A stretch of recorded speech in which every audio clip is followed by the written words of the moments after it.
Welcome to Suman TV. ఈరోజు మనం శ్రీకాకుళంలో ఉన్నటువంటి డాక్టర్ అమూల్య జనరల్ ఫిజిషియన్ మెడికవర్ హాస్పిటల్లో అయితే ఉన్నారు. సో మేడం గారి దగ్గరికి అయితే వచ్చాం. మేడం నమస్తే అండి. నమస్తే అండి.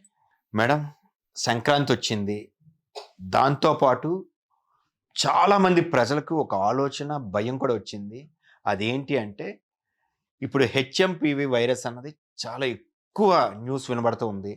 అంటే కోవిడ్ తరువాత జనాలు భయం మొదలై ఇప్పుడిప్పుడే మర్చిపోతున్న టైంలో మళ్ళీ కొత్త వైరస్ అని. అసలు ఏంటి మేడం ఈ హెచ్ఎంబి వైరస్? దీనివల్ల ఏమైనా డేంజర్ ఉంటుందా? అంటే ఈ సంక్రాంతి శుభాకాంక్షలతో పాటు నేను జనాలందరికీ ఒక గుడ్ న్యూస్ కూడా చెప్దాం అనుకుంటున్నానండి. జనాలందరూ ఏమని భయపడుతున్నారంటే ఏమో సెకండ్ కోవిడ్ వచ్చిందేమో అని భయపడుతున్నారు. కాకపోతే గుడ్ న్యూస్ ఏంటంటే ఇది కోవిడ్ అంత ప్రమాదకరం అయితే కాదండి. నార్మల్‌గా రొటీన్‌గా మనకి కోల్డ్ ఏ వైరస్ అయితే వస్తాదో ఇది second common cause of cold అండి. జనరల్లీ చిన్న పిల్లల్లో మనం చాలా మందికి జలుబు చేస్తూ ఉంటది. జనరల్లీ ఈ వింటర్ సీజన్‌లోనే చాలా మందికి మనకి జలుబు అనేది చేస్తూ ఉంటది. ఈ హెచ్ఎంపీవీ అన్నది second common cause of cold. Moreover ఇది మనకి కొత్త వైరస్ కాదు. మనకి 2001లోనే ఈ వైరస్ అనేది డిటెక్ట్ అయింది. సో మనం చాలా మంది ఈ వైరస్‌తో ఎఫెక్ట్ అయ్యున్నాం ఆల్రెడీ. కాకపోతే మనకి పేరు తెలీదు. ఇప్పుడు పేరు కొత్తగా మనం తెలుసుకున్నాం కాబట్టి మనకి ఇదేదో కొత్త వైరస్, కొత్త డిసీజ్ ఏమో సెకండ్ కోవిడ్ ఏమో అని మనం భయపడుతున్నాం అంతే. అంటే ఇప్పుడు ఇది ప్రమాదం కాదా? అసలు దీని సింప్టమ్స్ ఏంటి? సింప్టమ్స్ అంటే నార్మల్ కోల్డ్ సింప్టమ్సేనండి. జలుబు, దగ్గు, గొంతు నొప్పి, జ్వరం, మసిల్ పెయిన్స్.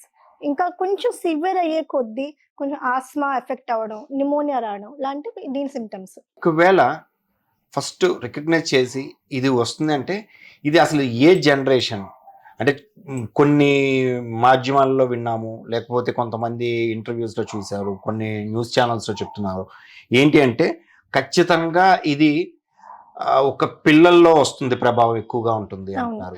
అంటే ఇది జనరల్లీ ఏంటంటే ఫస్ట్ టైం ఎఫెక్ట్ అయిన తర్వాత దీనివల్ల మనకి ఇమ్యూనిటీ వచ్చేస్తుంది. సో సెకండ్ టైం రీఇన్ఫెక్షన్ వచ్చే ఛాన్స్ తక్కువ ఉంటుంది. సో జనరల్లీ ఈ వైరస్ అనేది పిల్లలు లెస్ దెన్ 5 years వాళ్ళకి జనరల్ గా మనం చూస్తూ ఉంటాం. పెద్దవాళ్ళకంటే ఎవరికైతే ఇమ్యూన్ డెఫిషియన్సీ ఉంటుందో, మరీ ఎల్డర్లీ మోర్ దెన్ 65 years వాళ్ళకి ఈ వైరస్ అనేది ఎఫెక్ట్ అవ్వచ్చు. అంటే ఒకవేళ ఈ వైరస్ బారిన పడకుండా తీసుకోవాల్సిన జాగ్రత్తలు చూడండి, మనకి ఈ వైరస్ నుంచి అయితే ఎఫెక్ట్ అవ్వకుండా ఉండలేం. ఎందుకంటే ఇది ఒక రెస్పిరేటరీ వైరస్. అంటే రెస్పిరేటరీ వైరస్ అనేది కామన్ గా మనకి ఎయిర్ లో ఉంటది. సో మనం గాలి పీలుస్తున్నాం కాబట్టి మనకు ఆ వైరస్ లోపలికి వెళ్ళే ఛాన్సెస్ ఎక్కువ ఉంటాయి. సో అది మనకి వైరస్ అయితే లోపలికి వెళ్తది. కాకపోతే దాని వల్ల ఏదైతే డిసీజ్ వస్తుందో దాన్ని మనం రాకుండా అయితే ప్రివెంట్ చేయగలం. ఎలాగంటే మన ఇమ్యూనిటీ డెవలప్ చేసుకోవడమే. ఇమ్యూనిటీ మనం డెవలప్ చేసుకుంటే మనకి ఈ వైరస్ అంటే డేంజరస్ ఎఫెక్ట్ కానీ ఆ వైరస్ ప్రభావం మన బాడీ మీద ఉండదు. అయితే ఇప్పుడు ఈ హెచ్ఎంపివి వైరస్ అనేది ప్రమాదం అయితే కాదంటారు? ప్రమాదం అయితే కాదు.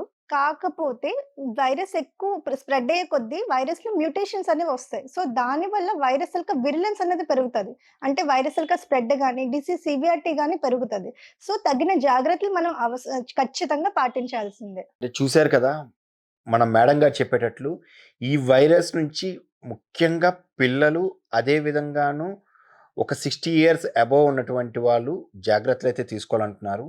సో కొంచెం మనం ఏదైతే కోవిడ్ అనే ఒక మహమ్మారి నుంచి మనం భయపడి నేర్చుకున్న లెసన్ ఏంటి అంటే పబ్లిక్లో ఎక్కువ మందిలో గ్యాదర్ అయ్యేటప్పుడు మాస్క్ పెట్టుకోవాలని కానీ, వీటన్నిటి నుంచి మనం ఏదైతే ఏ విధంగా అయితే ప్రికాషన్స్ తీసుకున్నామో దీని నుంచి కూడాను అదే ప్రికాషన్ తీసుకుంటే మనం సేఫ్గా ఉంటాం అనుకుంటున్నారు.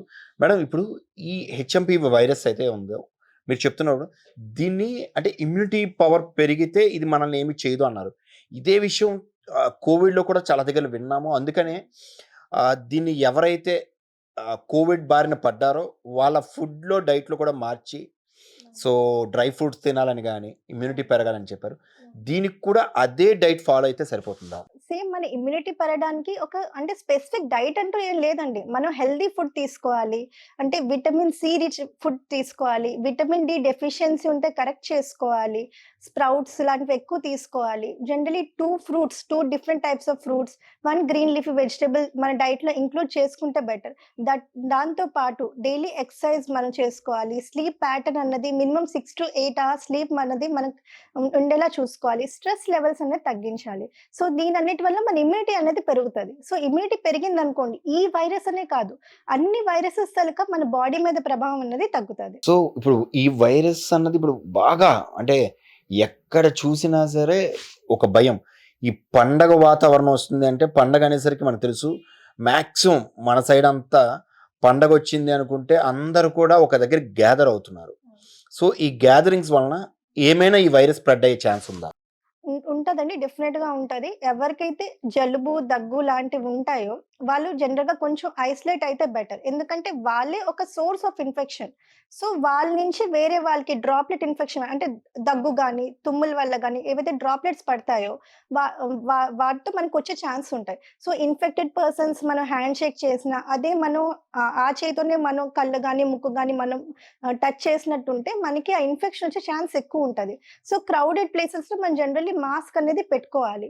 అండ్ అంటే తరచుగా 20 సెకండ్స్ హ్యాండ్ వాష్ అనేది కంపల్సరీ చేయాలి. అండ్ జనరల్లీ మనం డైట్ తీసుకున్నప్పుడు గాని, వాటర్ తీసుకున్నప్పుడు గాని ఖచ్చితంగా హ్యాండ్ వాష్ చేసుకొని మనం ఏదైనా చేయాలి. సో, చూసారు కదా! మనం ఏదైతే ఈ ఫెస్టివల్ పండగని బాగా కుటుంబ సభ్యులతో కలిసి ఆనందంగా జరుపుకునే ఈ పండగలో తీసుకోవాల్సినటువంటి, ఎందుకంటే ఈరోజు మనకి అంటే ప్రపంచవ్యాప్తంగా మళ్ళీ మరో కోవిడ్ వస్తుందేమో అన్న భయంతో వచ్చిన కొత్త వైరస్ హెచ్ఎంపీవి. ఈ హెచ్ఎంపీవి వైరస్ ద్వారా గవర్నమెంట్ ఇప్పటికే చాలా చోట్ల దీనికి కావాల్సినటువంటి ఏర్పాట్లయితే చేశారు. హాస్పిటల్స్‌లోని కావాల్సినటువంటివి ఆక్సిజన్స్ గానీ, అంటే కోవిడ్ అనేది మనకొక లెసన్. కోవిడ్ తరువాత ఏం జరుగుతుంది? ప్రజల్లో ఒకవేళ ఎక్కువ ఈ వైరస్ వ్యాపిస్తే ఏమవుతుంది? అనే ముందుగానే జాగ్రత్తలైతే ప్రభుత్వం తీసుకోవడం జరిగింది. అయితే దాని బారిన పడకుండా కూడా మనం తీసుకోవాల్సిన జాగ్రత్తలు మేడం గారు ఏవైతే చెప్పారో మాస్క్ అన్నది గానీ, లేదా గ్యాదర్ అవుతున్నప్పుడు కొంచెం డిస్టెన్స్ మెయింటైన్ చేసుకోవడం. సింప్టమ్స్ జలుబు సింప్టమ్స్ గానీ, ఇలాంటివి ఏవైనా సరే సింప్టమ్స్ ఉంటే ఆ వ్యక్తి పబ్లిక్ మన ఫ్యామిలీ మెంబర్స్‌కి గానీ, పబ్లిక్ గానీ కొంచెం దూరంగా ఉంటూ తను కూడా మాస్క్ పెట్టుకొని మనందరిని కూడా కాపాడే ఛాన్స్ అయితే ఉంది. ఇటువంటి ప్రికాషన్స్ అయితే ఫాలో అవుదాం. మేడం ఇప్పుడు ఈ వైరస్ అనే కాదు ఇమ్యూనిటీ పవర్ అని గానీ, మాక్సిమం జనరల్‌గా ఏ వైరస్ నుంచైనా బారిన పడకుండా ఉండాలంటే కొన్ని ఎక్సర్‌సైజ్‌లు అని గానీ, డైట్ గానీ అంటున్నారు. అసలు రెగ్యులర్‌గా కామన్ ఒక మంచి హెల్తీగా ఉండాలి అనుకుంటే మీరు ఏ విధమైనటువంటి డైట్‌ని సజెస్ట్ చేస్తారు? అదే చెప్పాను కదండీ! ఫ్రూట్స్ గాని, వెజిటబుల్స్ గాని, నాన్ వెజ్‌కి కొంచెం దూరంగా ఉండాలి. నాన్ వెజ్ ప్రేమికులకైతే నేను కొంచెం ఇప్పుడు విలన్‌లా కనిపించొచ్చు.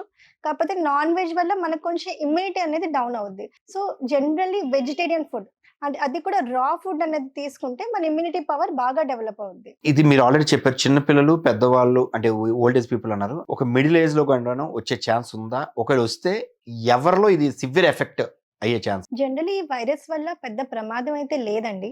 కాకపోతే ఎవరికైతే ఇమ్యూనిటీ తక్కువుంటదో, అంటే low birth weight babies, less than 6 months babies, 65 years కన్నా అబోవ్ పర్సన్స్, ఇమ్యూనిటీ తక్కువున్న పేషెంట్స్ అంటే అన్‌కంట్రోల్డ్ డయాబెటిస్ గానీ, క్యాన్సర్ పేషెంట్స్ గానీ, కీమోథెరపీ అవుతున్న పేషెంట్స్, డయాలిసిస్ పేషెంట్స్‌కి వీళ్ళందరికీ కొంచెం అంటే ఈ వైరస్ వల్ల నిమోనియా వచ్చే ఛాన్సెస్ ఉంటది. అప్పుడు హాస్పిటలైజేషన్ అయ్యే రిస్క్ ఉంటది. సో, వీళ్ళందరూ కొంచెం జాగ్రత్తగా ఉండాలి. డయాబెటిస్ ఖచ్చితంగా వాళ్ళ షుగర్ లెవెల్స్ అన్నది కంట్రోల్‌లో ఉంచుకోవాలి.